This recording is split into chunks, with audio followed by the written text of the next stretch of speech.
계시록 17장 강의를 지난번에 개론을 했는데 계시록 17장 강의를 첫 부분 다시 좀 복습을 좀 하고요. 오늘 마지막 부분까지 전부 다 마치도록 하겠습니다. 계시록 17장에서 제일 이슈가 되는 것은 일곱 머리가 일곱 머리 있는 짐승의 일곱 머리가 무엇을 말하는가 하는 거죠. 계시록 17장에 계시록에서 정말로 난해하고 이해하기 어려운 부분이 이 계시록 17장 일곱 머리 관한 부분입니다. 그러나 사실 이렇게 그 내용을 우리가 잘 보면 그렇게 우리가 생각하는 것처럼 그렇게 꼬이고 그렇게 엄청나게 중요한 그런 내용은 계시록 전체 내용상에서 그런 비중을 차지하지 않는 것을 볼 수가 있습니다. 그러니까 이것을 내용을 자세히 이해하지 못하기 때문에 그 신비감 때문에 자꾸 여기에 관한 여러 가지 의미들이 자꾸 왜곡되고 부풀려지는 것을 볼 수가 있어요. 그래서 오늘 계시록 17장 강의를 오늘 전부 다 처음부터 마지막까지 하도록 하겠습니다. 계시록 17장에 보면 여자가 등장하죠? 여자가 등장합니다. 이 계시록 17장에 등장하는 여자. 자, 여기 잘 보이시죠? 계시록 17장에 등장하는 여자. 이 여자는 뭐죠? 바벨론입니다. 바벨론이죠. 계시록 17장 여자의 짝이 되는 것은 계시록 12장의 여자입니다. 12장 여자. 12장 여자는 아들을 낳는 여자죠. 이건 창세기 3장 15절에서 약속한 여자의 후손을 낳는 것입니다. 그 여자의 후손은 바로 예수님을 말하는 거죠. 그래서 계시록 12장 여자는 이건 예루살렘입니다. 이스라엘. 똑같이 교회를 말하는 거죠. 교회를 말합니다. 자, 그런데 계시록 12장 그 여자는 교회잖아요. 이 교회인데 이 교회는 계시록 2장과 3장에서 촛대로 일곱 금촛대로 표현이 됩니다. 일곱 금촛대. 거기인데 일곱 금촛대인데 성소 이미지에서는 일곱 가지가 있는 촛대입니다. 촛대가 일곱 가지가 있는 것처럼 계시록 2장과 3장에서는 이걸 일곱 촛대로 했습니다. 일곱 촛대. 성소 이미지로 보면 일곱 가지를 가진 하나의 촛대라고 볼 수 있습니다. 촛대가 일곱 개의 가지를 가지고 있지만 한 몸인 것처럼 계시록 2장과 3장에서 말하고 있는 에베소 교회부터 시작돼서 라오디게아 교회까지 말하는 일곱 개의 교회는 신약 시대의 교회를 일곱 단락으로 나눈 하나님의 교회의 일곱 시대를 말하는 것입니다. 자, 그렇죠? 하나의 교회인데 일곱 시대를 나눈 거예요. 자, 그럼 바벨론을 말하는 이 여자는 뭐가 있냐? 여기에 일곱 머리가 있습니다. 일곱 머리가 있어요. 잘 보세요. 계시록 17장을 계시록 12장과 비교해서 우리가 볼 때 그 의미를 더 명확하게 볼 수가 있습니다. 계시록 12장에는 있는 여자는 참된 교회, 하나님의 참교회를 말한다면 이 바벨론은 적그리스도의 교회, 거짓 교회입니다. 그래서 바벨론 특징은 뭐냐면 참교회의 여러 가지 특성들을 모방하는 데 있어요. 그러나 성질은 전혀 다릅니다. 그래서 일곱 머리와 일곱 촛대가 이렇게 하나의 대조가 되는 걸 볼 수가 있습니다. 그런데 일곱 촛대는 우리가 신약 시대를 일곱 단락으로 나눈 하나님의 교회를 일곱 단락으로 나눈 것을 보는데 이 일곱 머리는 우리가 그렇게 보지 않아요. 어디서부터 시작해요? 우리 재림교회의 두 개의 큰 그 흐름은 첫 번째는 다니엘서 7장에 있는 그 짐승들을 기준으로 해서 첫 번째는 바벨론으로 시작합니다. 왜냐하면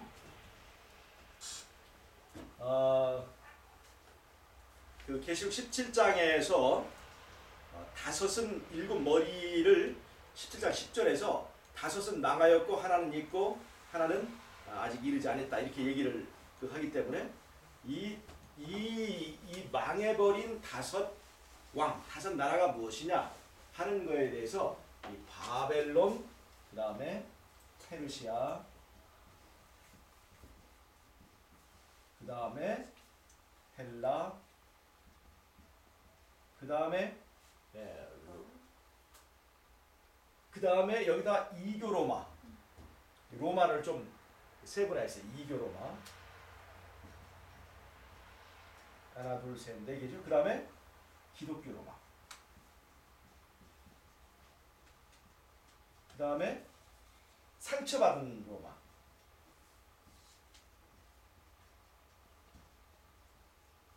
그 다음에 회복된 로마.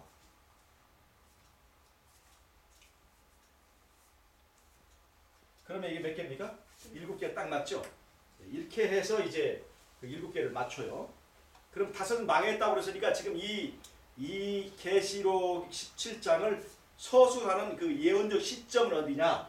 바로 상처받은 로마 시대다. 여기 이 시점에서 지금 보는 거예요. 계시록 17장. 그러니까 계시록 17장의 그 예언적 그 흐름에서의 시점은 이제 짐승이 최상권을 잃어버리고 상처를 받은 그 시점이라는 거죠. 그래서 이때의 이 짐승의 머리에는 멸관이 없습니다. 열뿔도 없습니다. 열뿔에도 그 멸관이 없어요. 그리고 이 짐승의 몸이 핏빛인 붉은색을 띠고 있는 그동안의 그 성도들의 피를 많이 흘렸기 때문에 이제 그렇다고 봅니다. 이렇게 보는 하나의 그 흐름이 있고 또 하나의 흐름은요. 또 하나의 흐름은 이렇게 로마를 여러 개로 나누는 것이 조금 부담스럽다는 거죠. 그래서 어디서부터 시작되냐면 아수르부터 시작됩니다. 애굽부터. 애굽에서 그 다음에 아수르, 그 다음에 바벨론, 그 다음에 페르시아, 그 다음에 헬라, 그 다음에 로마, 그 다음에 기독교 로마. 이렇게 보는 것이 또 하나의 그 흐름입니다. 이렇게 그 두 가지의 그 해석이 있고요. 이것이 이제 기독교의 우리 교회의 그 보편적인 두 가지 그 주장이고, 이제 우리 주변에서 이제 그 성경을 가르치시는 분들 중에서 가르치는 그것이 이런 것들이라고요. 기독교 로마 바벨로 시작돼서 하나 둘 셋 넷 다섯 여섯, 그 다음에 상처받은 로마, 그 다음에 7번째 머리를 프랑스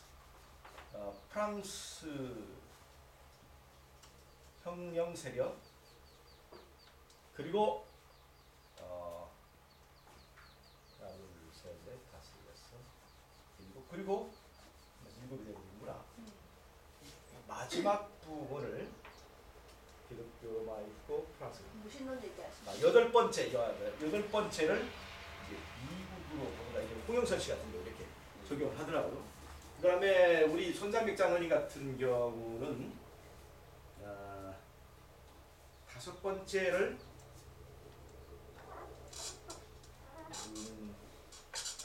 어떻게 보냐면 헬라, 그다음에 로마, 그다음에 기독교 로마. 다섯 번째를 하나 둘 셋 넷 다섯. 여섯 번째를 미국으로 가요. 여섯 번째 미국으로. 일곱 번째를 회복된 이 교환권 이렇게 봐요. 이렇게 보면 미국 있고 회복된 교환권. 그래서 이제 여러 가지 이렇게 보는 그 관점이 있는데, 이것의 특징, 이런 해석들의 특징이 뭐냐? 이런 해석들의 특징이 뭐냐면 이 일곱 머리가 짐승의 머리가 짐승이 말하고 있는 이 짐승이 그 말하고 있는 그 시대를 넘어선 나라에게 적용된다는 겁니다. 즉 이 짐승은 교환권이잖아요. 교환권이면 이제 508년부터 1843년까지 1335일, 508년부터 1798년까지 1290년, 538년부터 1798년까지가 1260일. 바로 그 기간 동안 활약한 거잖아요. 교환권의 활동기는 바로 그것입니다. 근데 교환권의 그 활동기는 바로 그것인데 머리는, 즉 몸은 그렇게 적용하면서 몸에 관한 시기는 그렇게 적용하면서 머리는 저쪽 머리서부터 적용한다는 거죠. 즉 머리가 몸을 벗어난 그 시대에 적용된다는 하는 것입니다. 즉 다시 말하면 몸은 교환권이에요. 몸은 교환권이에요. 이게 이 교환권 앞에는 뭐가 있었습니까? 로마가 있었죠. 로마가 있었죠. 그러니까 로마 다음 나라인 교환권인데 머리는 어디서부터 적용되느냐? 저쪽 바벨론부터 적용된다. 사단이니까 그렇게 적용할 수 있는 거 아니에요? 아 물론 이제 그렇게 할 수 있겠죠. 그러나 우리가 그 예언 역사에서는 예를 들어서 바벨론이면 그 바벨론 나라의 그 시간이 있잖아요. 시기가 있잖아요. 언제부터 언제까지. 예를 들어서 605년부터 536년까지의 그 기간이 있고, 그 다음에 6년부터는 또 다시 페르시아의 그 기간이 있고, 그 다음에 헬라가 있고, 이렇게 해서 그 짐승이 말하고 있는 활동 기간들이 정해져 있습니다. 그러니까 여기 교환권의 시기라고 하는 것은 바로 이제 508년부터 1798년, 1843년까지가 그들이 하는 그 활동 기간들인데, 이 몸은 여기에 딱 정해졌는데, 이제 머리는 바벨론부터 이것을 계산한다고 하는 것입니다. 이것이 굉장히 이제 그 문제가 있는 것이 이제 그런 그 불합리한 거예요. 제가 이제 이것을 다시 한번 좀 설명을 좀 하겠습니다. 자, 문제 이제 우리가 지금 기존에서 하고 있는 그 해석의 문제는 몸은 교환권인데 머리는 교환권 밖에 있는 나라들에 적용된다는 것이죠. 네, 그것이 이제 근본적인 그 문제라고 하는 것입니다. 잘 보면 그래서 이제 우리가 이것을 그래서 정리를 좀 해야 될 것이 뭐냐면 계시록 17장에 있는 짐승이 계시록 17장에 있는 짐승이 계시록 13장에 있는 짐승과 같은 짐승이냐 아니냐는 겁니다. 계시록 17장에 있는 짐승. 자, 지금 보세요. 계시록 17장에 짐승이 나오죠? 짐승. 근데 계시록 17장에 있는 짐승은 계시록 13장에 있는 짐승은 어떤 관계에 있냐는 말입니다. 계시록 13장에 있는 짐승은 뭐예요? 분명히 교환권이죠. 네. 교환권입니다. 계시록 13장에 있는 짐승은 분명히 교환권이에요. 근데 계시록 17장에 있는 짐승이 같은 것이냐 이 말입니다. 같은 것이냐 같지 않은 것. 안 같다고 지금 보는 사람들도 있고, 또 그래서 이것을 먼저 정리해야 돼요. 계시록 13장 짐승과 계시록 17장 짐승이 같은 것이냐 다른 것이냐 하는 겁니다. 그 여자가 짐승을 탔잖아요. 그래서 이제 우리가 그런 문제들이 있어요. 계시록 17장 짐승과 계시록 13장 짐승이 같은 거냐 이제 우리가 보는데, 이 짐승은 지금 그 어린 양을 대적하여 싸우는 그 적그리스도의 세력이죠. 그런데 계시록 19장에 보면 이제 그 어린 양과 이 짐승과의 싸움이 다 마무리가 되면서 짐승이 잡힙니다. 잡힐 때 뭐가 잡히냐면 첫 번째 짐승이 잡히고 거짓 선지자가 잡히고, 그 다음에 계시록 20장 1절에 용이 잡힙니다. 즉 어린 양을 대적하여 싸우는 적대 세력의 3요소는 짐승과 거짓 선지자와 용입니다. 용과 거짓 선지자와 용입니다. 그러니까 17장 짐승과 13장 짐승이 다르다면 이 짐승이 하나일 수가 없죠. 자, 그런데 계시 16장에서도 말이죠. 16장 13절 14절에 보면 귀신의 영이 나오죠. 귀신의 영이 나오죠. 귀신의 영이 나올 때 그것이 어디서 나옵니까? 용의 입과 짐승의 입과 거짓 선자 입에서 나와요. 그러니까 거기서도 용과 짐승과 거짓 선자 이 세 부류밖에는 인정하지 않는다. 자, 그런데 이제 계시록 그 외에 20장에서도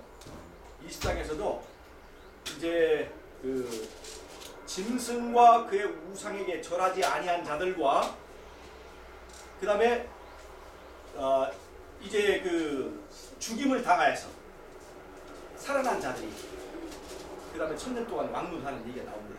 그러니까 거기서 하나님의 성도들을 대적해서 강제로 그 우상에게 절하게 하고 하나님을 대적하는 이 짐승은 딱 하나밖에 하나 통일된 그 내용을 볼 수가 있습니다.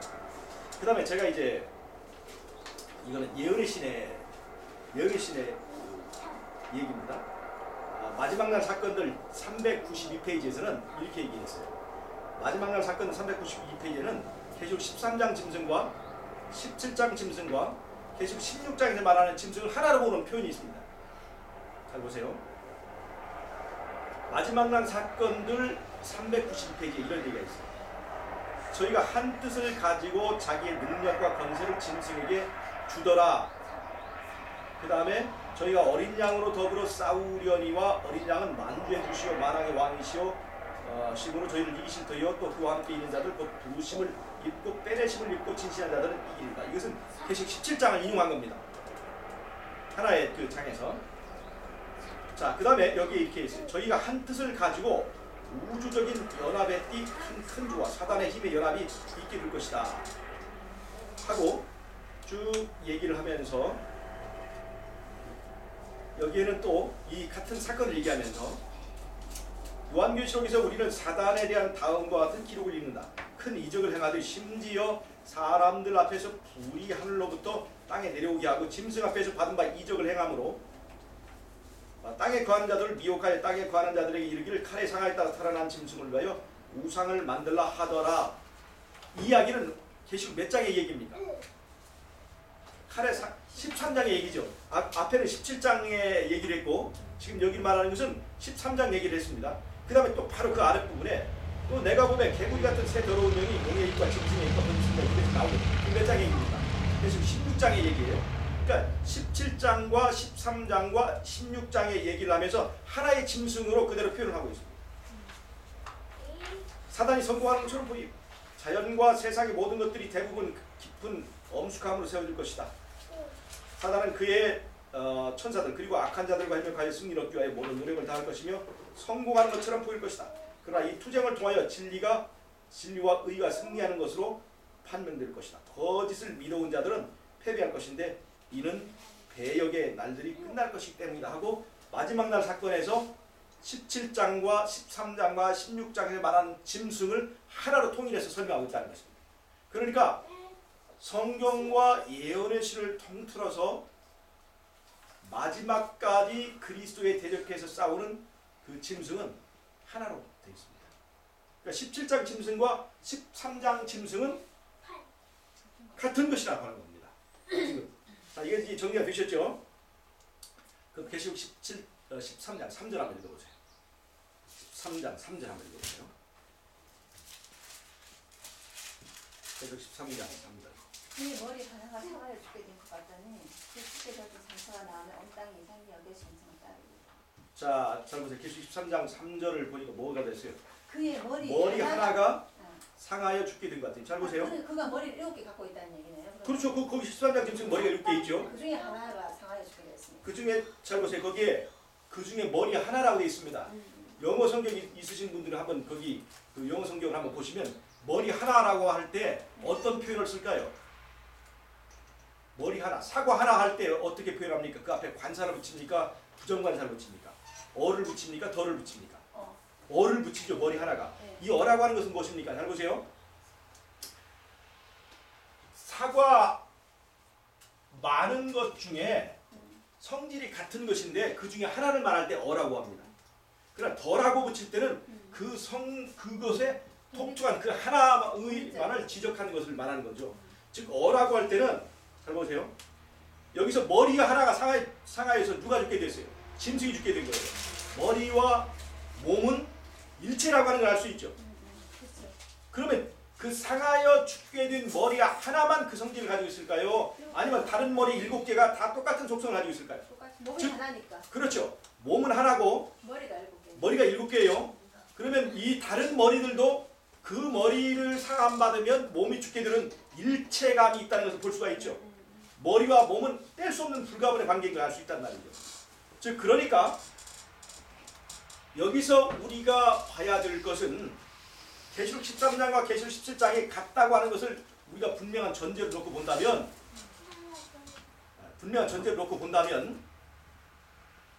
계시록 13장에서 머리 하나가 상하에 죽게 된 것 같다 하는 것은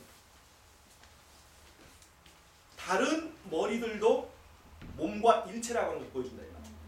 자, 분명히 말씀드렸죠. 그 다음에 또 하나의 증거가 있습니다. 계시록 13장 짐승은 어디에서 권력을 받은 거죠? 계시록 13장 짐승은 4절 한번 읽어보세요. 용이 짐승에게 권세를 주므로 용에게 경배하며 짐승에게 경배하여 가는데. 잘 보세요. 용에게 경배하며 짐승에게 경배한다고 그랬죠. 짐승에게 경배하는 건 누구에게 경배하는 거예요?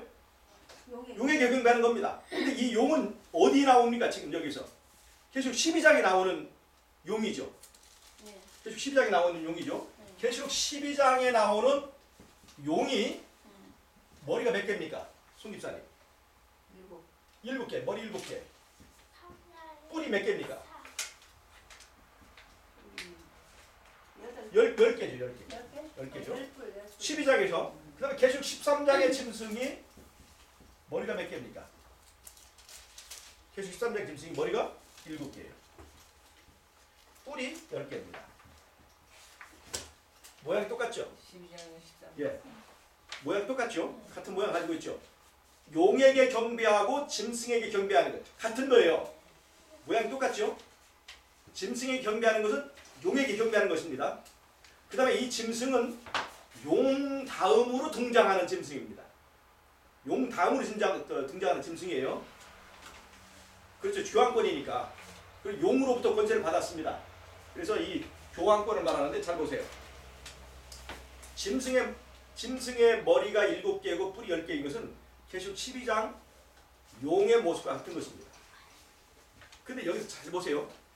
계시록 12장의 용은요. 어디에서 나오는 짐승이냐면 다니엘서 7장에 나오는 짐승입니다. 다니엘 7장 보세요. 12장 머리 7이. 예, 잘 보세요. 계시록 12장에 나오는 이 용은 어느 나라를 말하는 것입니까? 자, 계시록 12장에서 나오는 용은 어떤 역할을 지금 하고 있어요? 여자가 아이를 낳으려고 할 때 그 아이를 해산하면 삼키려 하고 있죠? 이 여자의 후손은 누굽니까? 여자의 후손은 누구예요? 예수님이죠. 예수님이 지금 탄생하는 사건을 말하고 있는 거예요.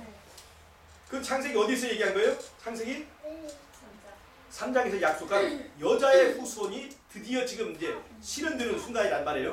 근데 그때를 지금 이 당에서 지금 누가 그 아이를 삼키려고 하고 있어요?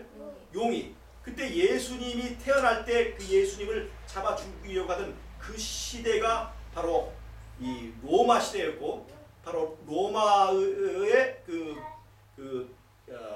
로마가 세운 왕 헤롯이 바로 예수님을 잡아 죽이려고 했던 거죠. 바로 그러니까 그 붉은 용은 로마입니다. 자, 이 로마는 자, 계시록 12장에서 용은 로마를 말합니다. 계시록 잘 보세요. 12장 용은 로마입니다. 뿔이 몇 개예요? 뿔이 10개. 자, 10개의 뿔을 가진 짐승은 다니엘서 7장의 네 번째 짐승입니다. 다니엘 7장에는 짐승이 넷이 나옵니다.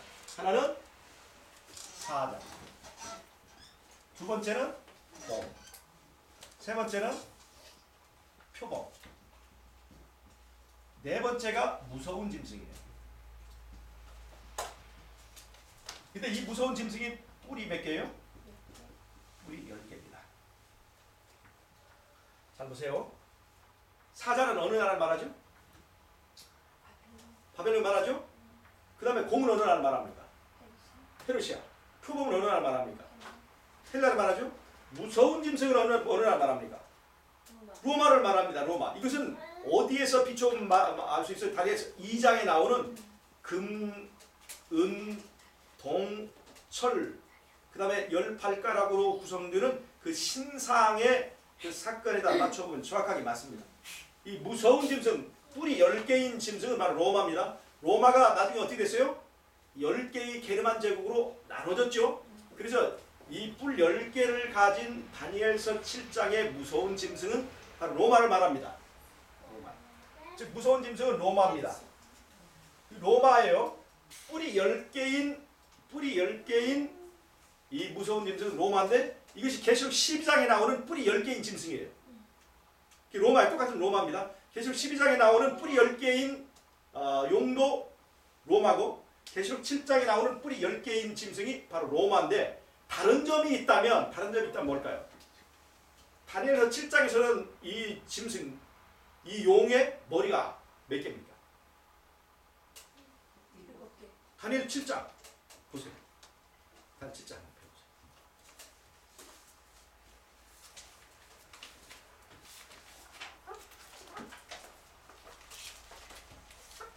다니엘 7장 보시고 또 한 손으로 계시록 12장을 펴놓고 한번 비교해 보세요. 다니엘 7장에 네 번째 짐승, 무서운 무서운 무시무시한 짐승이 나오죠. 아주 무서운 그 짐승.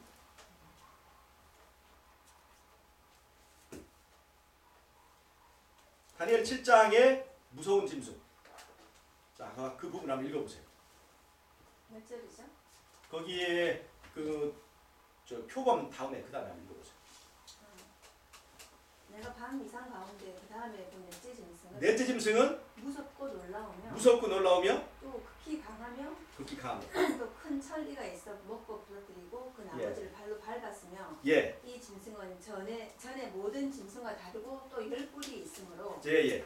내가 그 뿔을 유심히 보는 중 다른 작은 뿔이 그 사이에서 나더니 예. 먼저 뿔 중에 셋이 그 앞에 뿌리까지 뽑혔으며 예. 이 작은 뿔에는 사람의 눈 같은 것이 있고 또 입이 있어 큰 말을 하였느니라. 자, 잘 보세요. 로마 제국이 네. 게르만의 10제국 나눠지고 네. 그 중에서 작은 뿔이 나오는데 그 작은 뿔이 바로 교황권입니다. 네. 틀림없는 이 네 번째 나라는 로마죠. 네. 로마예요. 네. 근데 그것이 10뿔을 가지고 있죠. 네. 이 10뿔 가진 짐승이 또다시 두 번째 등장하는 것이 계시록 12장이에요. 네. 근데 그 계시록 12장에 그 나오는 이 용은 여자가 아이를 낳으면 아이를 삼키려 하고 있죠. 네. 그 시대가 어느냐? 로마 시대예요. 네. 그러니까 이 용은 분명히 로마 제국을 말하는 것입니다. 같은 거죠. 자, 같은 것이라면 비교해 봅시다.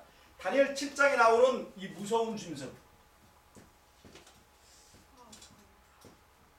계시록 12장에 나오는 용은 자, 같은 점이 뭐가 있습니까? 뿔이 10개라고 하는 것은. 뿔 10개. 똑같습니다. 다른 점이 있습니다. 뭐가 다를까요? 다니엘 7장의 무서운 짐승은 붉은색이라고 하는 표현이 없습니다. 계시록 10장은 붉은색 표현이 있습니다. 자, 요것이 있고요. 요건 없어요. 다니엘 7장의 무서운 짐승은 7머리라고 하는 표현이 없습니다. 없어요? 근데 계시록 12장에는 머리가 7입니다. 있죠? 잘 보세요. 표현이 같습니까? 다릅니까? 다르죠. 다르지만 하나라고 하는 것을 분명히 알 수가 있죠. 근데 색깔이 없고. 그러니까 예. 다니엘 저기 조용. 자, 다니엘서 7장에 있는 무서운 짐승과 계시록 12장에 있는 용은 분명히 같은 짐승인데, 분명히 조용. 같은 짐승인데 다니엘 7장에서는 붉은색이 없고 12장에 붉은색이 있어요. 그 다음에 다니엘 7장에는 7머리가 있고 계시록 12장에는 7머리가 7장에는 없고 12장에는 있습니다. 근데 잘 보세요. 이러한 차이가 있지만 이 둘이 분명히 하나인 것을 알 수가 있습니다. 그렇죠? 분명히 하나예요. 그러면 이 차이는 무엇을 말하는 것이냐 이 말입니다. 잘 보세요. 다니엘 7장에는 표범의 머리가 몇입니까? 넷입니다. 넷이에요. 그 분명히 헬라라고 하는 나라가 알렉산더 이사후에 4개의 나라로 갈라진 것을 말합니다. 그런데 이렇게 머리가 만약에 이 머리를 자세하게 서술하는 다니엘 7장에서 용에 대해서는 하나의 머리로 그냥 그대로 있단 말이죠. 다른 말이 없으니까 그건 하나인 거예요.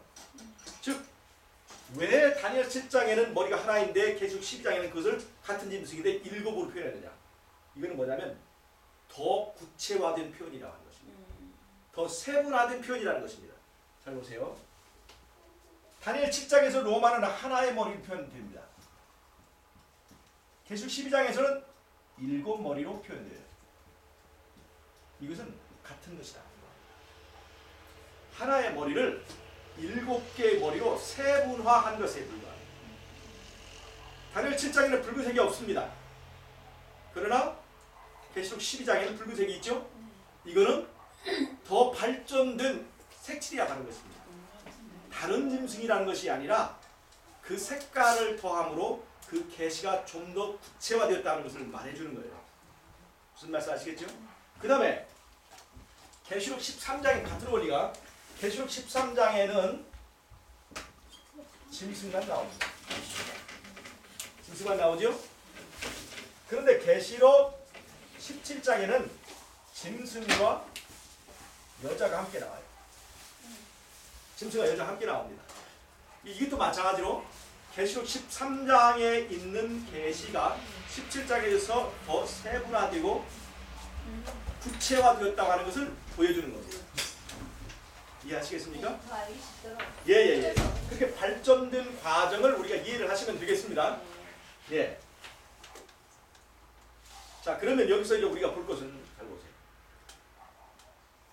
다니엘서 7장에서 말하는 네 번째 짐승의 머리는 분명히 하나죠. 표범은 4개라고 분명히 표현했는데 아무 말 없는 것은 그냥 하나라는 것을 말하는 거죠. 그러면 그때의 네 번째 짐승의 머리가 하나일 때 그 하나의 머리는 어디를 가리킵니까? 어느 나라 가리킵니까? 아니 네 번째 짐승. 로마를 말하는 거죠. 근데 계시록 12장에서 그 하나의 머리가 17개의 머리를 나눠줬죠. 그럼 그 7개의 머리는 하나를 나눈 것입니다. 하나를 세분화한 거예요. 어떻게 세분화됐어? 로마가 7개로? 그러니까 이것은 뭘 말하냐면 그 우리가 하나의 나라, 예를 들어서 하나의 교회를 7개로 시대 구분한 것처럼 하나의 나라를 7개로 시대 구분한 것이다. 그러니까 로마에서 7개 그렇죠. 시대를 구분했다. 예. 어떻게 7개로 나눠져요, 로마가? 그 나라가 그 갈라졌다고 하는 것이 아니고 그 시대 구분이죠. 7 교회가 라우디게아 교회 예, 그렇게 하는 것처럼 그 시대적인 구분이라는 거예요. 그러면 로마가 처음에 시작될 때 예를 들어서 처음에 이제 그 처음에 왕정으로 시작했다. 그다음에 귀족적으로 갔다. 그다음에 공화정으로 갔다. 이런 그 정치의 여러 가지 그 시대적 굴곡이 있는 것처럼 예. 무슨 말 아시겠어요? 예. 그 로마는 그렇게 굴곡이 있습니다. 예. 로마는 단번에 뭐 왕정을 하고 한 것도 아니고 처음에는 그런 과정들을 거쳐서 이제 그 황제정으로 이렇게 다 오게 돼 있어서 그런 것처럼 이 권력의 7개의 구비를 말한다는 것입니다. 그렇게 봐야 돼요. 자, 그러면 잘 보세요. 자, 다니엘서 7장의 헬라가 표범인데 표범의 머리가 몇 개예요? 4개죠? 4개죠. 그때 표범의 머리는 헬라의 네 나라를 말합니까? 헬라 밖에 있는 나라에다 적용될 수 있습니까? 헬라 안에. 헬라 안에다 적용되는 거죠. 헬라 즉 그것이 우리가 몸이 몸이 헬라면 머리는 헬라를 벗어날 수 없다는 거죠. 무슨 말인지 아시겠어요? 제가 지금 설명한 것은 바로 이겁니다. 몸이 용이면 머리가 로마를 벗어날 수 없다. 그럼 몸이 교황권이면 머리가 교황권을 벗어나면 안 된다는 거예요. 그래야 계시록 13장에서 머리 하나가 상하여 죽게 되었다고 하는 그 머리의 속성과도 일치하는 것이에요. 만약에 몸은 교황권인데 이 머리가 여러 머리를 말하는데 그 중에 하나가 예를 들어 기독교 로마가 있어요. 여러 머리들 중에서. 네. 그러면 상처 입는 것은 어떤 머리밖에 없어요. 요 특정된 요 머리 하나만 상처를 입는 겁니까? 입는 거죠. 네. 다른 머리들은 상처 입어도 이 몸과 관련이 없는 거죠. 있죠. 몸이 한 몸이니까. 아니 예를 들어서 바벨론이라고 한다면 바벨론이 상처를 입었는데 교황 로마가 죽을 수는 없잖아요. 즉 기독교 로마 하나만 이 교황권과 일체 관계가 있지. 네. 무슨 말 아시겠어요? 네. 그래서 몸과 머리의 일체성을 인정한다면 이 머리들은 그 짐승의 범주 내에서 찾아야 된다는 거죠. 짐승의 범주 내에서. 이해하시겠어요? 헬라의 네 머리가 헬라 안에서 머물러 있는 것처럼 그 로마 네 번째 짐승의 머리가 하나인데 12장에서 7개 나타났다고 해서 그 7개의 머리를 저쪽 바벨론부터 이렇게 적용할 수 없다고 하는 것입니다. 마찬가지로 같은 원리로 계시록 13장의 짐승의 7머리는 그렇게 이해할 수 있다는 겁니다. 계시록 13장의 짐승의 머리도 이거를 교황권의 시대를 넘어가지 않고 그 내부에서 적용해야 된다는 거죠. 자, 이해가 되십니까? 지금 설명하는 것이. 마찬가지로 계시록 17장도 13장을 그렇게 이해해야만 머리 하나가 상하여 죽게 된 것 같다. 머리 하나가 상하여 죽게 된 것 같다. 이 죽게 된 건 몸 전체가 죽는 거죠. 그러니까 머리와 몸의 일체성은 다른 머리에도 있다고 하는 것입니다. 그래야 머리 하나가 상하여 죽게 된 것 같다고 하는 말이 맞는 거지. 머리 하나만 진짜 교황권의 진짜 머리라고 한다면 다른 머리는 상해도 교황권이 죽는 일은 없죠. 그래서 이건 계시록 13장과 연결해서 계시록 17장을 이해하면 절대로 이 머리가 교황권을 벗어나서 적용하는 것은 넌센스라고 하는 거죠. 넌센스. 잘 보세요. 그럼 제가 지금 설명을 해드린 것을 잘 정리해서 한번 생각을 해보세요. 표범을 적용할 때는 표범의 네 머리는 표범 매개 안에서만 적용했습니다. 그런데 왜? 그 다음에 로마의 7머리도 로마를 벗어나서 적용할 수 없다는 것이 네 번째 나라에서는 하나의 머리를 적용했으니까 하나의 머리가 7머리와 동가 같은 값을 가진다는 것을 분명히 말해주는 거죠. 7머리는 합치면 하나가 되는 겁니다. 로마일 뿐이에요. 그러니까 그 짐승이 로마를 말하면 그 머리는 로마를 벗어날 수 없는 거고 그 짐승이 교황권을 말하면 그 머리는 교황권을 벗어나서는 안 된다는 거죠.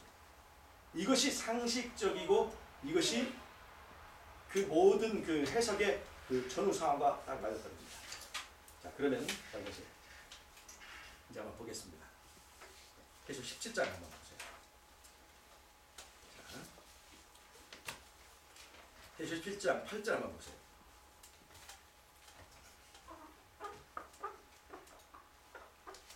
계속 17장 8절.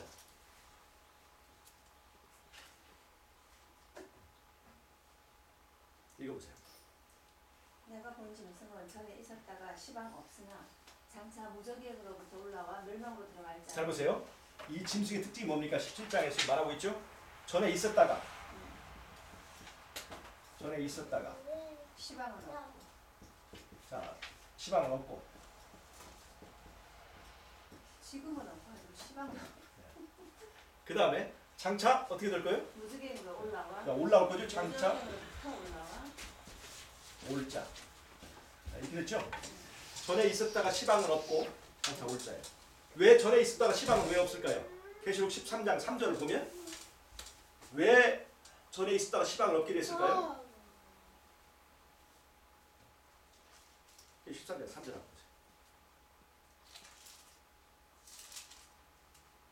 머리가 상하여 죽게 돼서. 그렇죠. 상하여 죽게 된 거죠. 그 상하여 죽게 된 것이니까 그 전에는 활동했습니까? 안 했습니까? 했죠. 42달 활동했죠. 42달. 그 전에 있다가죠. 그 다음에 1798년에 칼에 상하여서 죽게 되었죠. 그러니까 시방 없는 거예요. 네. 근데 장차 올라올 것이라고 그랬죠. 무적이 또 올라오는 게 그러면은 교환권의 회복을 얘기하는 거예요. 그렇죠. 교환권의 회복을 말하는 거죠. 자, 그러니까 이것이 분명히 교환권과 일치하는 짐승이라고 알 수가 있습니다. 마찬가지로 17장 8절에 그 아래 또 한 번 있습니다. 이전에 있었다가 시방 없으나 장차 나올 짐승 이렇게 얘기했죠. 이 교환권을 분명히 말하는 것입니다. 계속 13장에 있는 짐승과 상황이 전혀 일치하는 것을 볼 수가 있습니다. 정확하게 일치하는 걸 볼 수 있죠. 그런데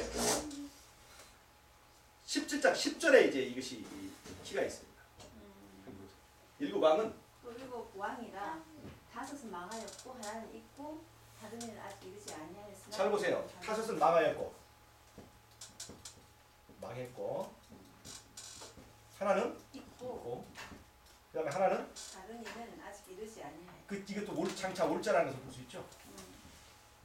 같은 것을 지금 말하고 있는 거죠. 근데 여기는 시방은 없고 여기는 있고 그랬어요. 네? 이 말을 뭘 말하냐면 지금 여기서 다섯은 망하였고라고 하는 것은 칼에 상하여 죽은 것을 말하는 것이 아닙니다. 그렇죠. 앞에서 자동적으로 자기들이 망해서 온 것을 말하고 있어요. 이것은 하나의 지금 여기서 말하는 것은 7개의 기간을 말하는 거예요. 7교회가 7개의 기간을 말하는 것처럼. 그러니까 기간으로 말할 때는 그 기간으로서는 있어요. 그러나 그 기간에 있는 이 짐승의 실체로 볼 때는 짐승은 있었다가 지금은 없는 거예요. 권력으로 본다면. 즉 이거는 기간으로 본 것이고 이거는 권력으로 본 것이에요. 권력이 전에는 있었다가 지금은 없고 앞으로 권력을 얻게 된 것이다. 꼭 이렇게 보여주고 있는 것입니다. 그러면 이 일곱 머리가 이제 정확하게 뭔가를 이제 봐야 되겠죠. 지금까지는 뭘 얘기했냐면 일곱 머리를 교환권 밖에다 적용한 것이 불합리하다는 것을 제가 설명을 한 거예요. 자, 그러면 이제 이 일곱 머리가 무엇인가를 우리가 이제 한번 이제 볼 필요가 있습니다. 보세요. 계시록 17장에 보면 자,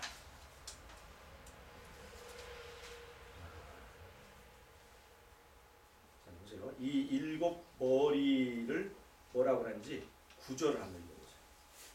지혜 있는 뜻이 여기 있으니 그 일곱 머리는 여자가 앉은 일곱 산이요. 뭐만해요. 네. 여자가 앉은 일곱 산이라고 그랬죠. 네. 또 일곱 왕이다 그랬죠. 네. 그러니까 이것이 일곱 산은 여자가 앉은 일곱 산이라고 그랬죠. 네.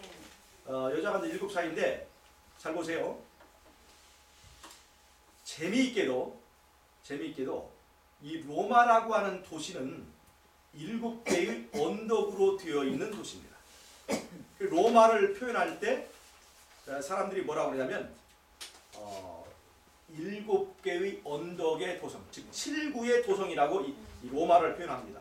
여기서 17장이 말하는 이 산이라고 하는 말은 원어로 오로스라고 하는 말인데 산이라고 하는 뜻도 있고 언덕이라는 뜻도 있습니다. 자, 그런데 로마는 일곱 언덕으로 둘러싸여 있습니다. 그 로마의 그 일곱 언덕의 이름은 이렇습니다.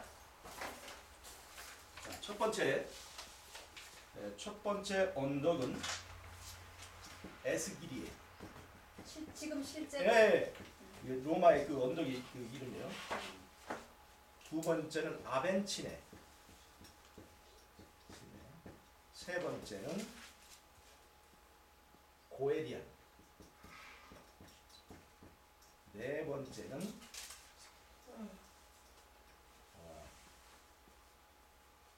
파라테논. 다섯 번째는 퀴리나. 지금 현재 불려지는 것들이에요. 예, 그 일곱 개의 그 언덕에 대한 명칭입니다. 여섯 번째는 뷰니말. 파라테논 친정은 이름. 파라테노. 파라테논. 뷰니말. 그다음에 일곱 번째는 자니큐라. 균이 발이에요? 뷰니말. 말. 네.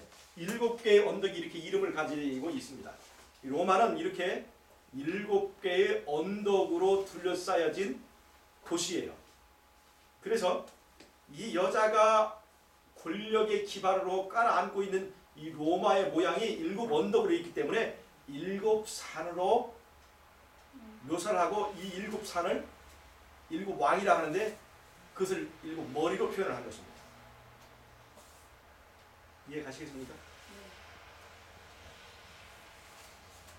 잘 보세요. 로마는 로마의 시를 로마를 근거로 이 용인 이교 로마도 권력이 시작됐고 교황권도 그 로마를 근거로 권력이 시작됐습니다. 그 권력의 기반이에요. 근데 그 로마가 7개의 언덕으로 되어 있어요.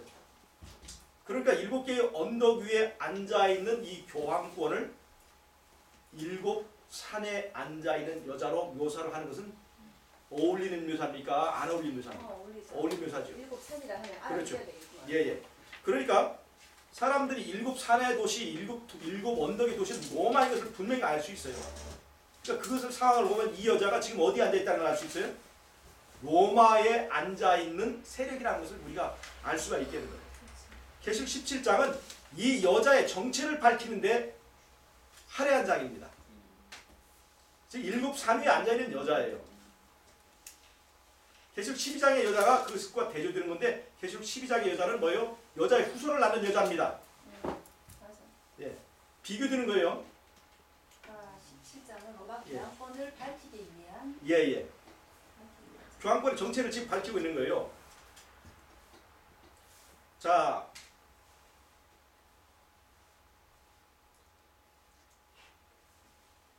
로마도 마찬가지고 로마 교황권도 그 7개의 언덕으로 되어 있는 그 로마에서 그 권력이 시작됐기 때문에 7 머리의 짐승으로 표현을 한 것입니다.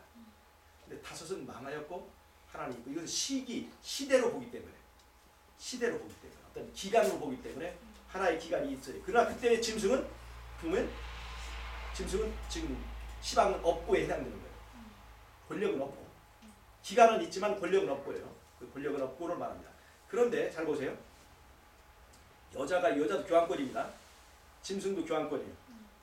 이거는 뭘 말하냐면 교황권의 종교적 세력과 정치적 세력을 세분해서 표현한 것입니다. 예. 이 여자는 교황권입니다. 바벨론이에요. 예. 종교적 세력과 정치적 세력을 지금 그 나눠서 설명한 것입니다. 예. 그러니까 그러면은 예. 세분화해서 지금 여기 적힌 게 예. 뭐겠죠? 어떤 거요? 교황권이 정치적 세력과 종교적 세력으로 드러나게 지금 성경에 계시록 나와- 17장에 지금 여자와 저 짐승이 나왔잖아요. 네. 계시록 13장에는 짐승만 나왔어요. 네. 계시록 13장에는 왜 짐승만 나왔냐면 계시록 13장은 12장과 연결되어서 용에게 권력을 이어받은 짐승이라고 하는 그 주변적 성격 때문에 그렇게 되어 있지만 17장은 더 자세하게 그 교황권의 종교적인 특성과 정치적인 특성을 둘 다 이게 하나의 그림으로 표현하고 있다는 것입니다. 그럼 붉은빛 짐승 타는 게 정치적인 세력을 얘기한 거예요? 그렇죠. 왜냐하면 그 교황권이 그때 피를 다 그 42달 동안에 성도들을 핍박하고 성도들을 피 흘리게 했기 때문에 그 짐승이 붉은색을 가지고 있는 거예요. 잘 보세요. 그러면 여자가 앉은 7 산이라고 하는 것은 그 교황권의 종교적 교황권을 받쳐주고 있는 정치적 세력 중에서 그 정치 세력을 이끌고 있는 머리들이라고 하는 것입니다. 머리들. 그런데 이 유럽에서 이 교황권을 떠받치고 있는 정치적 세력으로 찾아낼 수 있는 단체가 있습니다. 그 나라가 있습니다. 잘 보세요. 교황권은 원래 군사력이 없었습니다. 그러다가 게르만 왕국 중에서 프랑크 왕국의 왕. 게르만이 10개의 나라로 갈라졌잖아요. 로마가 게르만 왕국에서 10개의 나라로 갈라졌죠. 게르만이 갈라진 게 아니라 로마가 게르만에서 10개의 나라로 갈라진 거죠. 그 중에서 프랑크 왕. 프랑크. 게르만의 10나라는 여러 개 많이 있었습니다. 동고트, 서고트, 헤루리, 반달 뭐 여러 개 그 나라 중에서 프랑크라고 하는 나라가 있는데 그 프랑크의 자리는 지금의 프랑스, 독일, 이탈리아를 합친 나라입니다. 그 프랑크의 왕 클로비스가 이제 기독교로 개종을 하는 거예요. 즉 교황 천주교로 개종을 한 겁니다. 카톨릭으로 개종한 거예요. 그러면서 이 클로비스가 교황권의 지지자가 된 거예요.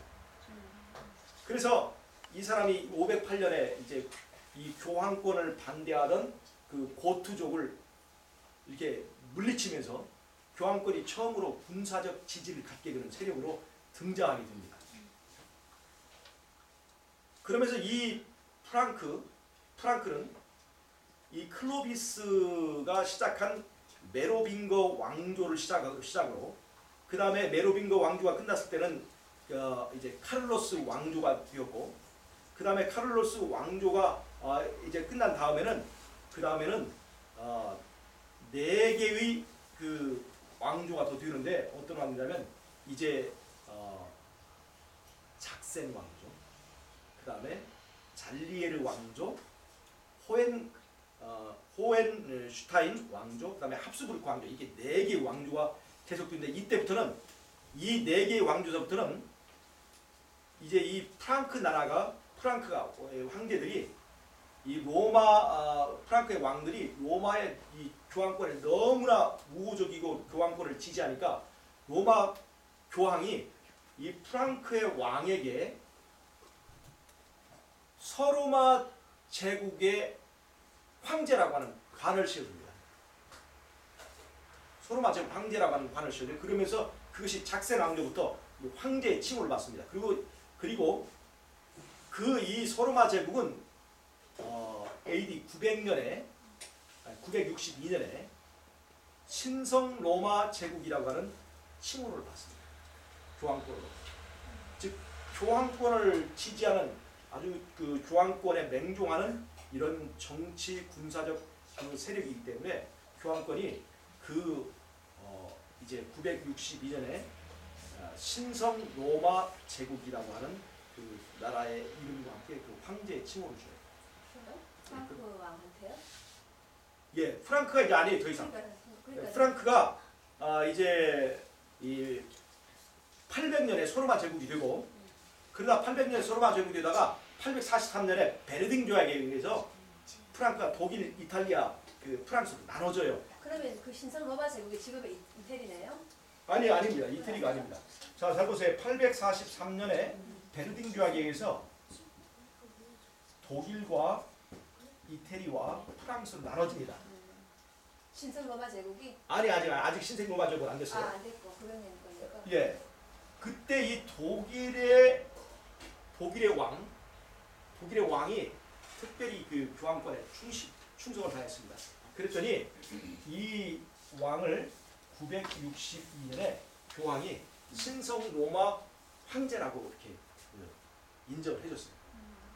그래서 이 독일의 왕은 아헨에서 독일 왕으로서 등극을 하고 또다시 로마에 가서 신성 로마 황제의 관을 받게 됩니다.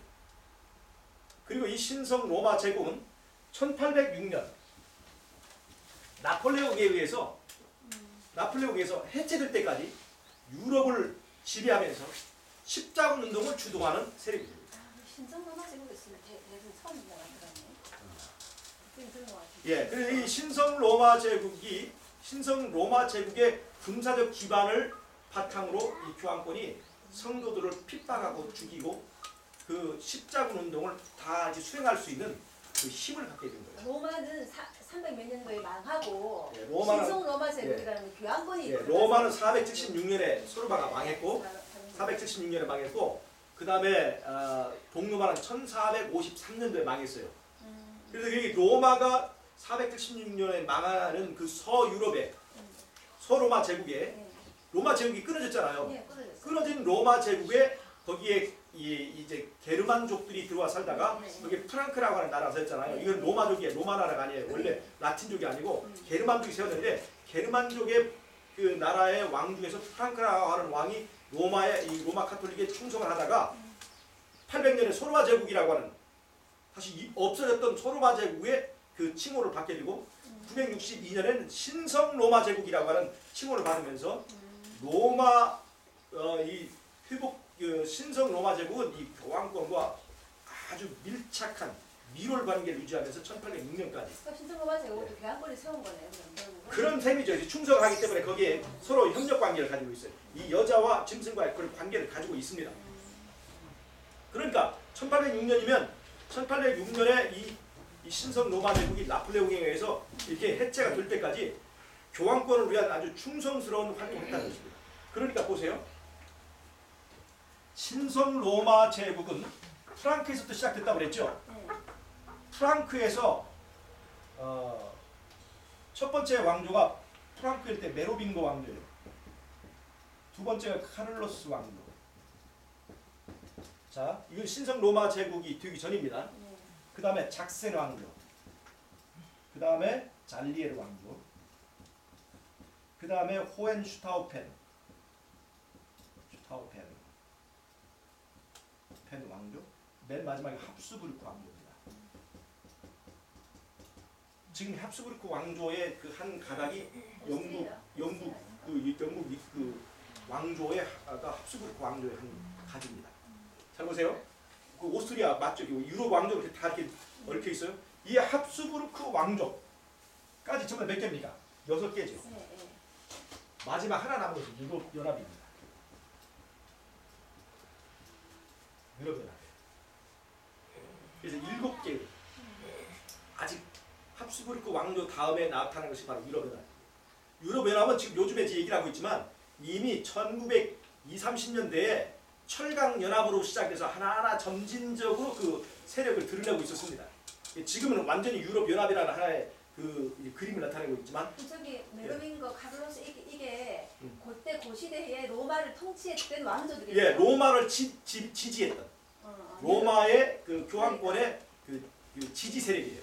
그러니까 아무래도 드러나는 이게 바로 여기 이 두 개가 이제 프랑크 왕국이라고 하는 이름으로 로마를 지지했던 교황권을 지지했던 나라고 그 왕조고 여기는 이제 서로마 제국이 되었고 그 다음부터는 이제 신성 로마 제국의 이름으로 이제 그 교황권을 지지했던 그 왕조인데 이 합스부르크 왕조 때 이 신성 로마 제국이 나폴레옹에서 침을 받아서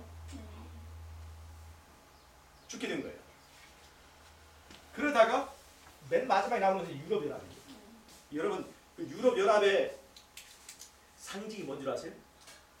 바벨탑. 소를 타고 있는 여자예요. 소를 타고 있는 여자라고. 네. 이게 지금 이 계시록 17장에 있는 그 짐승을 타고 있는 여자의 모습과 아주 일치합니다. 지금 이 7개의 그 교황권을 지지하던 신성 로마 제국의 역사를 보면 이렇게 7개의 마디로 딱 구별이 됩니다. 이거는 제가 이게 임의로 한 것이 아니라 신성 로마 제국에 관한 이 논문들을 쫙 보면 이렇게 6개의 왕조로 쭉 구분해 줍니다. 보편적으로. 그리고 앞으로 이제 이 신성 로마 제국의 정신을 가지고 나타나는 것이 바로 유럽 연합이에요. 이렇게 해서 7개의 마디를 가지고 있습니다. 근데 문제는 이 계시록 17장에서 또 이제 이해하기 어려운 것이 있는데 그것이 뭐냐면 8번째 왕이에요. 8번째 왕 보세요. 자, 보세요. 11절 보세요. 전에 있었다가 시방 없어진 짐승은 8째 왕이니 7주에 속한 자라 제가 멸망으로 돌아간다. 이것을 여기 8째 왕이라고 하는 말이 없어서 8째라고만 했다는데 8째라고만 했다 하더라도 그 앞에 7과 연결시켜서 보니까 이것은 8째 왕이라고 볼 수 있죠. 근데 8째 왕이 무엇입니까? 8째 왕을 지금 뭐라고 하고 있어요? 7머리가 7왕인 것을 볼 수 있죠. 네. 7개 왕조라고 하는 말이에요. 네. 왕조. 즉 짐승의 범위 아래에 있는 7개의 왕조라고 하는 걸 볼 수 있죠. 7개의 시대라고 하는 걸 볼 수가 있습니다. 그런데 8번째 왕을 말해주고 있죠. 8번째 왕이 뭔가 비슷해요. 이게 뭐예요? 교황권이에요. 자 보세요. 8째 왕이 7 중에 속한 자라. 자, 이 앞에 전에 있었다가 시방 없어진 짐승. 짐승 자체가 8째 왕이야. 네. 짐승 자체가. 그 교황권이잖아요. 그렇죠. 이 교황권 자체가 네. 왕국이에요. 잘 보세요. 1929년에 라테란 조약이 맺어졌습니다. 그러면서 망했던 이제 이 로마 교황권이 1929년에 주권 국가로 다시 태어났습니다. 주권 국가라고 하는 것은 왕이라고 하는 얘기예요. 즉 짐승 자체도 독립된 왕이에요. 근데 이것이 어디예요? 원래요. 몸 속에 머리가 속해 있는 것이 이게 정상입니다. 근데 여기는 7 속에 속했다고 그러죠. 8번째가. 네. 즉 이건 뭐예요? 머리 속에 몸이 들어있는 겁니다. 신기하죠. 7 중에 속했다고 그랬죠. 7은 머리죠. 아까 신성 로마 제국이라고 그랬죠. 유럽을 지배하는 특별히 종교적 성격의 로마 제국입니다. 그 신성 로마 제국 속은 이 로마를 더 포함한 더 포괄적인 개념인데 그 속에 뭐가 들어있어요? 로마 제국, 이 바티칸 주권 국가가 들어있잖아요. 그게 짐승의 본체잖아요. 짐승의 권력의 본체잖아요. 그 1929년의 라테란 조약을 통해서 이 로마가 바티칸이 독립된 주권 국가로 태어났기 때문에 그것이 바로 8번째 왕이라는 거예요. 짐승 자체도 왕입니다. 그러나 시대는 7으로 나눠져요. 그러나 그 속에 속해 있지만 그 자체도 독립된 왕이기 때문에 8번째 왕이라고 하는 거예요. 이해가 되십니까? 네. 자, 그러면 정리 한번 해보겠습니다. 왕이라는 건 일단 국가로 탄생을 했기 때문에. 예. 그런데 이것이 원래는 머리가 몸속에 들어있어야 되는데 이건 머리 속에 몸이 들어가 있는 신비한 형태라는 거예요. 7 중에 속한 자라고 그랬죠? 7을 벗어나진 않아요. 그러나 8번째에 독립된 그 주권 국가라고 하는 것을 우리가 볼 수가 있습니다. 자, 그러면 제가 계속 17장 강의를 통해서 지금 강조한 것이 어떤 것인 줄 아시겠습니까?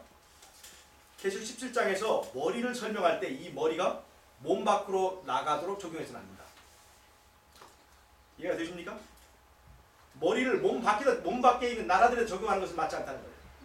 그럼 머리를 지금 교황권 안에서 적용할 때 어떻게 적용한다고요? 아까 신성 로마 제국 역사에 적용하는 이 일곱 머리가 딱 들어맞습니다. 자, 다시 한번 제가 설명을 하겠습니다. 계시록 12장에서의 여자가 나오죠? 계시록 17장에 여자가 나오죠? 이거는 바벨론입니다. 이거는 예루살렘이에요. 여기는 뭐가 있어요? 7 촛대가 있습니다. 이건 7 촛대로 말하고 있어요. 촛대. 여기는 뭐가 있어요? 7 머리가 있습니다. 바벨론은요, 서로 머리가 되려고 하는 세력이에요. 그래서 이거는 망했습니다. 전부 다 망해서 나라가 이어졌습니다. 망하고 머리가 되려고 하는 이 바벨론은 망했습니다. 바벨론 정신이지. 그거예요. 그러나 촛대는 뭐예요? 촛대는 자기를 희생해서 빛을 비추는 겁니다. 잘 보세요. 7 머리와 7 촛대는 이 두 여자의 이 속성을 명확하게 대조적으로 보여줍니다. 자, 7 교인을 봐요. 7 교인은 하나의 교회를 7 시대로 나눈 겁니다. 이 7 교회가 저 구약 시대에 적용될 수 있습니까? 없습니까? 안 되죠. 7 교회는 신약 시대의 교회를 7으로 나눈 거예요. 그럼 7 머리는 어느 시대예요?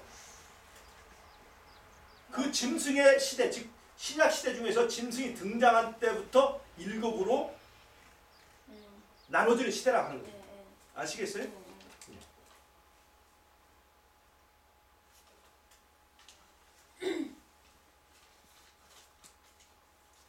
그런데 말이에요.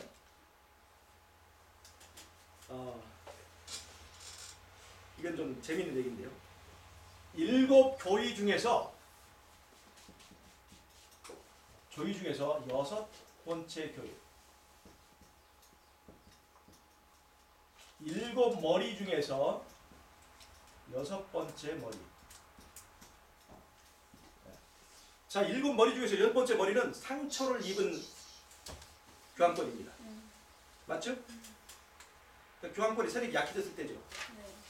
7교회 중에서 6번째 교회는 어떤 교회인가요? 계시록? 써머란가? 아니. 빌라델비아. 계시록 네. 3장에 1절 한번 읽어보세요. 사대 교회의 사자에게 편지하기를. 그 4대 교회죠? 지금 계시록 3장 지금 보셨죠? 예. 거기 빌라델비아 교회를 찾아봐요. 자. 거기 나오네. 7절. 계시록 3장 7절에 보면 빌라델비아 교회가 나오죠? 네. 자, 7번째 교회와 7교회 중에서 6번째 교회와 7머리 중에서 6번째 머리를 한번 제가 비교해서 보려고 하는데 말이죠. 이 6번째 교회인 빌라델비아 교회에 재미있는 것이 있어요. 지금 보세요. 빌라델비아 교회 나오죠? 네. 자, 9절 한번 읽어보세요. 보라 사단의 해, 곧 자칭 유대인이라 하나 그렇지 않고 거짓말하는 자들 중에서 몇을 내게 줘. 저희로 와서 내 발 앞에 절하게 하고 내가 너를 사랑하는 줄 알게 하리라. 자, 유대인들 중에서 자칭 유대인이라 하는 중에서 와서 이제 네 발 앞에 무릎 꿇게 한다고 그랬죠. 네. 그때가 지금 어느 때입니까? 7머리로 치면 교황권이 침을 받을 때, 교황권 세력이 약화될 때입니다. 이 빌라델비아 교회 시대는 1798년부터 1884년까지 외방선 선교사를 파송하던 그 선교 시대입니다. 예. 비교해 보면 그때 교황권은 어떤 상태예요? 침을 받아 상처를 입은 때죠. 그때 빌라델비아 교회는 어떤 때예요? 교회가 막 이제 확장하고 선교하던 때입니다. 아시겠어요? 교황권이 침을 받고 상처를 입고 있을 때 하나님의 교회는 뭐 했어요? 선교를 하기 시작했다. 확장되기 시작했다. 전 세계. 이해하시겠어요? 그런 식으로 풀어야 되는 거죠. 예. 짝이 맞죠? 네. 그러니까 6번째 머리와 6번째 교회를 짝을 맞추고 생각하면 딱 그게 맞습니다. 그럼 7번째 교회와 마지막에 그 짝이 되는 것은 7번째 그 머리인데 그것은 바로 유럽 연합의 시대입니다. 지금 그것이 가시화되고 있죠. 어디게 그냥. 예. 이것이 바로 이제 7번째 머리 시대 지금 우리가 살고 있는 거예요. 그래서 이 머리를 7머리를 자꾸 이상한 데 적용하게 되면서 신비주의적인 해석을 하는 것은 굉장히 그 문제가 있어요. 여기서부터 이설이 나오기 시작하는 거예요. 무슨 말 아시겠어요? 자, 제가 이제 하나만 말씀드리고 제가 이제 말씀하겠습니다. 제가 지난번에 다니엘서에서부터 뿌리를 한번 제가 찾아온 적이 있어요. 자, 창세기 3장 15절에서 여자가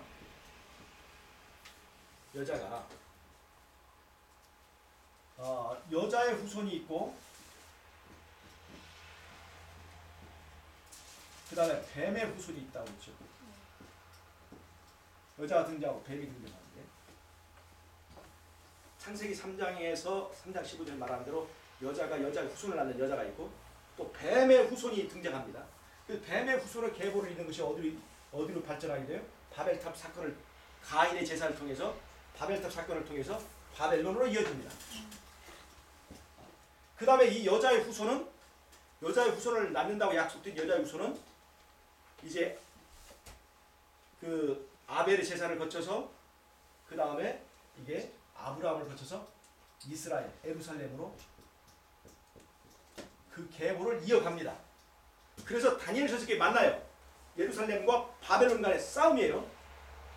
그래서 제가 지난번에 얘기를 했죠.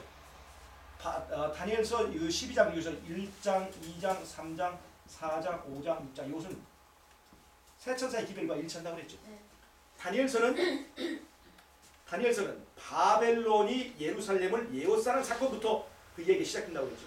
이건 마지막 때 어떤 사건과 일맥상통한 얘기라고 했어요? 일일혁명 사건과 마지막 때에 이 교황권이 이 하나님의 교회와 성도들을 종교적인 강제 법령으로 압박하는 그 사건이 바로 예루살렘이 바벨론 세력에 의해서 에워싸인 겁니다. 이것이 신약시대는 로마가 예루살렘을 에워싸는 것이 됐지만 그 더 원형적인 것은 바로 바벨론이 예루살렘을 에워싸는 겁니다. 근데 바벨론이 예루살렘을 에워싸는 것으로 시작되는 이 다니엘서를 딱 보면 1장, 2장, 3장 여기 보면 1장과 4장은 첫째 천사의 기별, 2장과 5장은 둘째 천사의 기별, 그 다음에 3장과 6장은 셋째 천사의 기별을 설명하는 것이라고 제가 지난번 설명을 드렸었죠. 송수사 기억나세요? 예. 그 다음에 7장, 그리고 8장, 9장, 10장, 11장, 12장은 이게 하나의 예언적인 가지입니다. 2장과 2장에서 금신 이 느부갓네살 왕의 꿈에 본 신상이 나오죠. 그 다음에 5장은 바벨론이 무너지는 얘기죠. 이 바벨론의 계보가 여기에서 7장과 8장과 9장과 10장과 11장, 12장에서 서로 다른 성격의 바벨론의 속성을 세 가지로 설명하고 있다고 했습니다. 다니엘서 7장은 바벨론의 정치적, 군사적 속성을 말하고 있습니다. 그래서 거기 나오는 짐승들은 사나운, 사자, 곰, 그 다음에 표범, 무서운 짐승 이런 식으로 힘을 쓰는 짐승의 모양으로 바벨론을 설명하고 있습니다. 근데 바벨론은 이렇게 정치적 세력만으로 되어 있는 게 아닙니다. 바벨론의 정치적 세력의 뚜껑을 딱 열면 8장, 9장에서 말하는 대로 종교적 세력이 있어요. 종교적 세력. 그게 뭐예요? 수양부터 수염소로부터 그 다음에 수염소의 뿔이 4개로 갈라지고 거기서 작은 뿔이 나오면서 이것이 종교적 세력의 발전 상황을 말하고 있습니다. 그 바벨론의 두 번째 그 내부적 성격이 바로 이제 정치적 세력의 뚜껑을 열면 그게 종교적 세력이 있고 그 종교적 세력의 가장 깊은 곳에 뭐가 있냐면 적그리스도 세력이 있습니다. 적그리스도가 있습니다. 다니엘서 10장, 11장, 12장은 적그리스도의 그 계보를 쭉 설명해 주고 있어요. 적그리스도 특징이 뭐냐면 임의대로 행하고 자기가 모든 신보다 높다고 주장하고 그게 바로 적그리스도 특성인데 11장에 나오는 그 사건은 전부 다 그 적그리스도의 계보를 말하고 있습니다.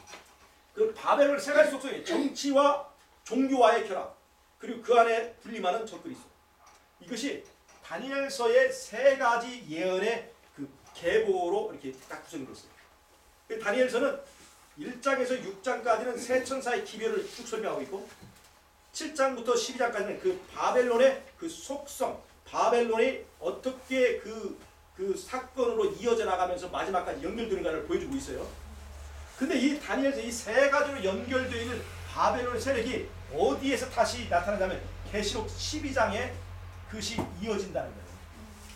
12장에. 그 다음에 이것이 또 계시록 13장으로 좀 이어져요. 13장의 짐승이 뭐가 나와요? 계시록 13장의 짐승은 머리는 사자 같고 발은 곰 같고 몸은 표범 같은 즉 위에서부터 다니엘 7장에서부터 이어져 온 이 바벨론의 모든 속성들을 다 흡수해서 하나의 복합적인 속성을 가진 짐승으로 나와 있단 말이에요. 그러니까 여기에서 다니엘 7장과 8장, 9장, 10장, 11장, 12장 나오는 이 모든 사건을 다 흡수해가지고 이것이 맥을 이어내리고 있다는 것이에요. 계시록에. 그래서 잘 보세요. 계시록 12장에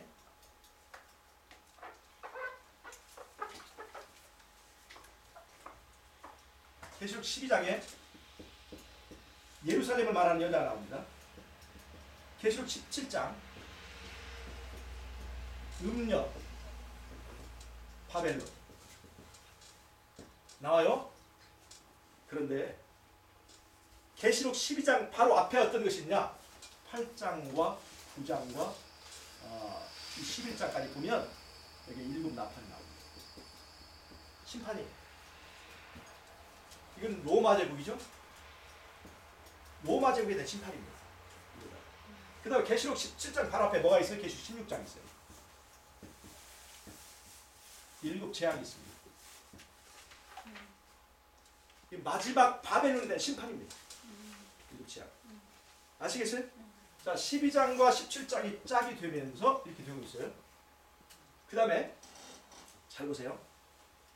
7 나팔이 왜 7 나팔 심판이 왜 베풀어져야 되는가 하는 것을 계시록 12장이 설명해 줍니다. 7 나팔이 왜 베풀어져야 되는가 하는 것을 계시록 12장이 설명해 주고 있어요. 그런데 왜 일곱 재앙의 심판이 왜 베풀어지냐 하는 것을 설명하는 건 계시록 13장입니다.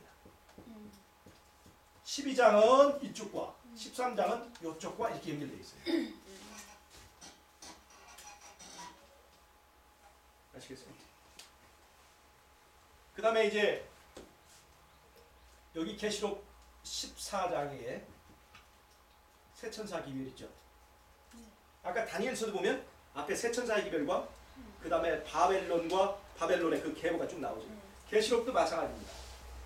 이어져서 이렇게 예루살렘과 바벨론의 대립 구조를 말하면서 그것이 어떻게 전개되어야 할 것이냐를 그것을 이렇게 짝을 지어서 설명하고 있어요. 그러니까 계시록과 다니엘이 연결된 하나의 책이라는 것을 우리가 볼 수가 있습니다. 자, 그래서 계시록 12장과 짝이 드는 것이 바로 계시록 17장이에요. 즉 계시록 12장의 여자가 하나님의 정결한 교회라고 한다면 계시록 17장의 여자는 어떤 세력인지를 규명하고 설명하는 것이 바로 이 계시록 17장의 역할이라고 하는 것입니다. 아시겠어요?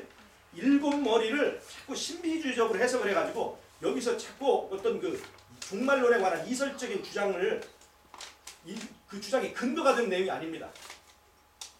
아시겠어요? 즉 일곱 머리를 짐승 밖에다 적용하면서부터 신비주의가 시작됩니다. 일곱 머리를 일곱 교회를 교회 내부에서 일곱 마디로 다는 것처럼 일곱 머리도 짐승의 일곱 개의 시대 또는 시기로 나누는 것이 정확하다. 12장과 비교하면 알 수 있겠죠? 잘 보세요. 바벨론은요 예수님의 특성을 많이 모방했습니다. 예수님이 공생애가 몇 년 반이에요? 예수님의 공생애가 3년 반입니다. 이 바벨론이 활동한 기간도 얼마입니까? 1260, 42달, 3년 반이죠. 한때 두때 반때 3년 반입니다. 물론 실제적인 적용은 다르지만 표현이. 그 다음에 예수님도 죽었다가 살아나셨죠. 이 짐승도 칼에 상하였다가 죽었다가 살아난 짐승이 나타나요. 그래서 일곱 교회도 하나의 교회를 일곱 개로 나눴죠. 그런 것도 마찬가지로 이 짐승도 머리를 하나의 머리를 몇으로 나눴어요? 일곱으로 나눈 거예요. 그런데 왜 계시록 12장의 짐승과 계시록 13장의 짐승이 똑같이 일곱 머리와 열 뿔이 있느냐? 전부 다 똑같이 로마에서 시작된 그 권력이기 때문에. 로마가 어떻게 돼 있어요? 언덕이 몇 개예요? 로마의 언덕이 7개, 로마의 산이 7개이기 때문에 그 일곱 산으로 일곱 언덕으로 구성된 그 나라에 거기 그거를 깔고 앉고 있는 그 권력이기 때문에 그렇게 표현한 것이라고 하는 것입니다. 자, 그럼 이해가 되십니까 이제? 네. 계시 17장에 대한 이해가 되시죠? 네. 예. 자, 이제 계시록 17장을 이제 마치면서요.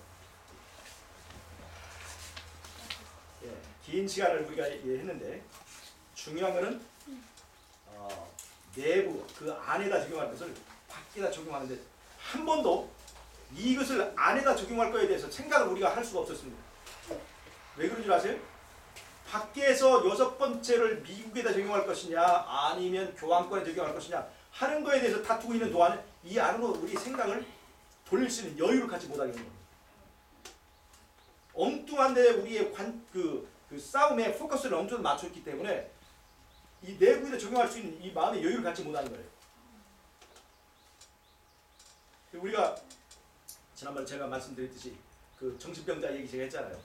그 정신병자가 막 집으로 내려갈 때 집으로 내려갈 때 얘기했잖아요. 막 집으로 내려갈 때 다른 사람 초보자들은 어이 가지마 집으로 가지마 얘기를 하면 이 사람은 더욱더 집으로 가야 된다는 목표를 더 분명하고 막 내려가요. 근데 그 지혜 있는 사람이 있다고 그랬죠. 그 사람은 어떻게 해요? 집으로 내려갈 집에 가지마 그런 얘기를 하나도 하지 말고 가다가 하우스가 옆에 있을 때 어이 정영 하우스에 호박 달렸나 봐. 호박으로 먼저 생각을 끌어내요. 그럼 이 사람의 마음은 호박은 집으로 내가 가지 말라는 얘기가 아니기 때문에 호박 얘기를 하니까 호박을 잠깐 보러 갔단 말이에요. 그러니까 호박을 보고 왔어요. 그래가지고 호박 없는데 그랬거든. 그 위에서 그 호박 없으면 그냥 올라와 하니까 이 사람이 올라간 거예요. 지금 뭐를 잊어버린 거예요? 자기 목표를 잊어버린 거예요. 호박이 있느냐 없느냐, 호박이 있느냐 없느냐로 생각을 싹 바꿔놓아서 정말로 이 사람이 집을 향해서 가는 목표를 잃어버리게 만든 거예요. 무슨 말 이해하시겠어요? 네. 여섯 번째 머리가 미국이냐 교황권이냐, 이 일곱 머리가 바벨론에서 시작되느냐 아수르 애굽에서 시작되느냐 하는 걸로 우리의 관심을 다 쏟고 있는 동안에 진짜 이 머리가 교황권의 내부적인 머리라고 하는 것을 생각할 수 있는 여유를 갖지 못하게 됐다는 것입니다. 그런 일은 많죠. 뿐만이 아니라 다른 일은 지금 예. 엄청 많죠. 이해가 되시죠? 그래서 우리가 성경을 읽을 때 우리가 이렇게 폭넓게 읽으면서 조금 양심적일 필요가 있어요. 예. 우리 양심을 잠재가면서 성경을 읽으면 자꾸 이상한 해석들이 나올 수 있다는 것입니다. 우리 계시록 17장에 관한 이해를 그렇게 좀 잘 하시면서 우리가 계시록이 말하고 있는 우리 흔들림 없는 그런 신앙을 하시는 저와 여러분 되시길 바라면서 강의 마치도록 하겠습니다. 아, 네.